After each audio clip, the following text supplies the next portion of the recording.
Have you ever walked into a store for one specific thing and walked out with 50 bucks worth of snacks you definitely didn't plan on buying? We love to call our decisions deeply personal, but we completely ignore the setting that steers us before our conscious thought even begins. In this explainer of the book Nudge by Richard H. Thaler and Cass R. Sunstein, we're going to see how nudge fundamentally changes how we view our habits. Nudge exposes how your future gets pre-selected. Because nudge, as Thaler and Sunstein prove, isn't about tiny mind tricks. It's about the very rooms we choose in. The core idea here is undeniable. Your choices always arrive inside a setting, and this book proves the room has a vote.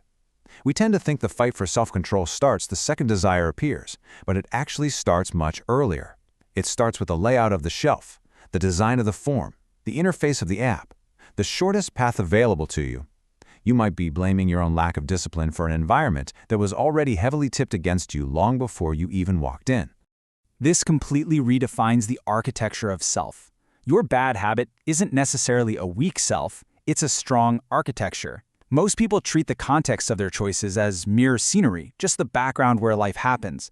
But this book asks us to treat context as machinery. Take a famous and honestly kind of hilarious example from the book.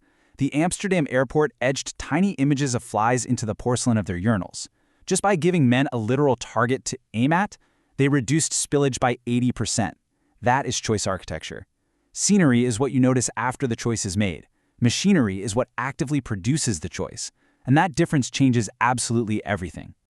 Your expert rational voice probably says, I make better choices when I have more options and less interference. It sounds so adult, so fair, right? It validates our sense of freedom. But let's walk it to the end. If more options always help, every endlessly long menu should improve your judgment. But it doesn't. Think about spending 45 minutes endlessly scrolling streaming apps, only to give up and go to sleep without watching anything. Choice overload just leads to paralysis. I wish this weren't true, but look at where it leads. Relying on this belief just hands power to whoever set the default path. Because a long menu isn't always freedom. It's often just a fog with a price tag, quietly letting the system choose for you. The old model insists that your choice only begins when you consciously decide. But the refinement here exposes a really hard truth.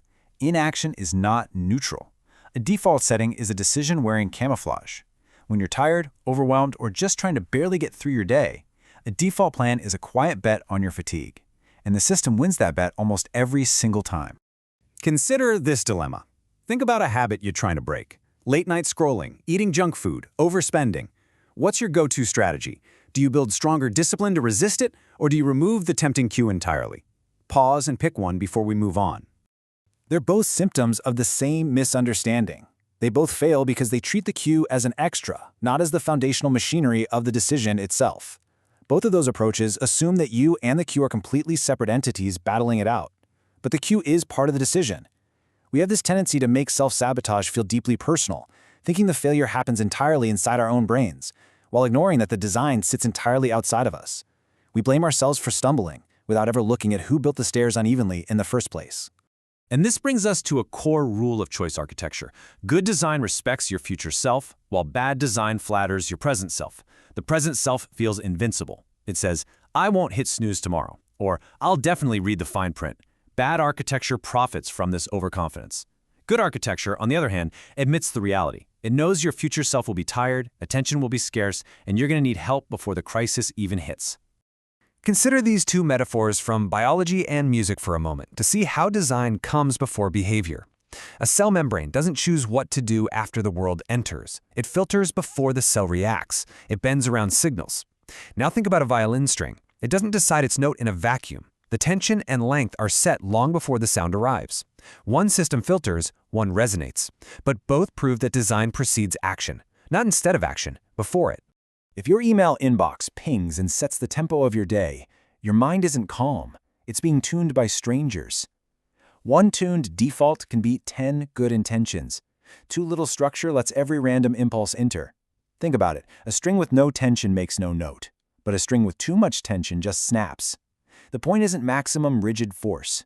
The point is a tuned force, a default that actively shapes the moment before choice, protecting you when your motivation inevitably dips.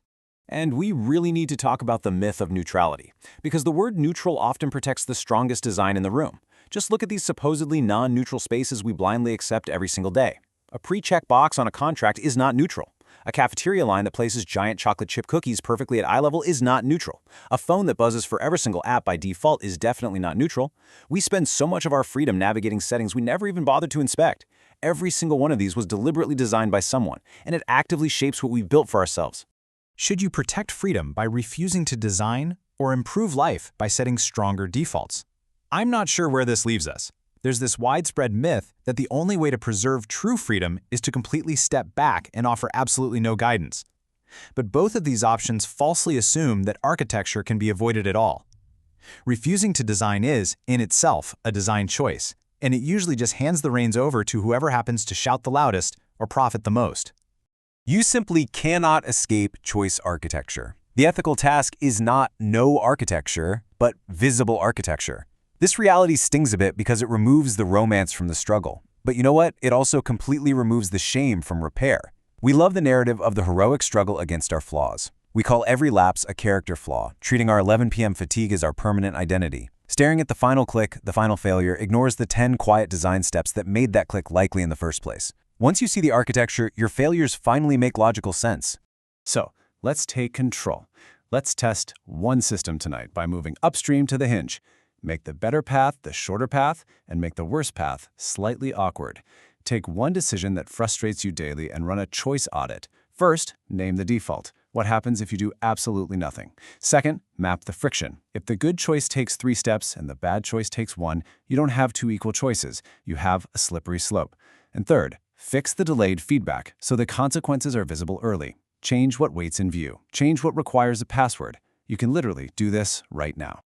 Your private failure is often just a public layout in miniature, so be the architect who enters the room first.